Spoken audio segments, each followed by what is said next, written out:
आज स्वाधीनता दिवस के शुभ अवसर पर देवी साईनगर IIT कल्याणपुर गेट के पास अध्यक्ष बौद्धाचार्य रमेश चंद्र गौतम के द्वारा झंडारोहण किया गया।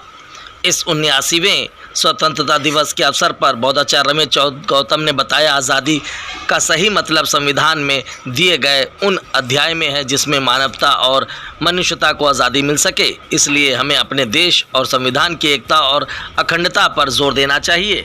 आइए देखिए एक खास रिपोर्ट कानपुर से। बौद्धाचार्य रमेश चंद्र गौतम।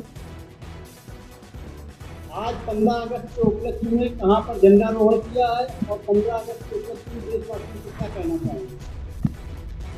वैसे आप तो पूरे देश में बड़ा उत्साह का दिन है, लेकिन हमारे देवी साईनगर कानपुर में झंडारोहण किया जा रहा है और इस झंडारोहण का मतलब या मायने एक ही निकलता है, जब तक हम व्यक्तिगत स्वतंत्रता, सामाजिक स्वतंत्रता, आर्थिक स्वतंत्रता, भाषण व अभिव्यक्ति की स्वतंत्रता और धार्मिक स्वतंत्रता नहीं है तो मैं आज़ादी का मायना कुछ नहीं समझ पाता। ये स्वतंत्रता अगर है तो आज़ादी का मायने है, न नहीं है।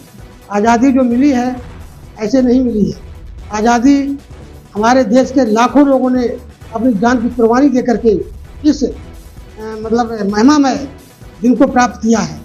इस दिन की बड़ा ही महत्व है और अंग्रेजी में भी कहा जाता है 15 August is a very important day in the history of our country because on that day our country become free.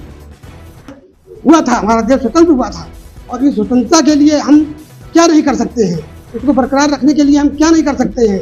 हम स्वतंत्रता के बरकरार रखने के लिए अपनी जान की आहुति दे सकते हैं, लेकिन स्वतंत्रता कायम रहनी चाहिए।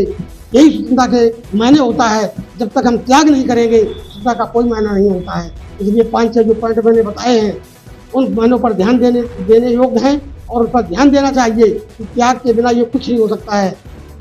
धन्यवाद।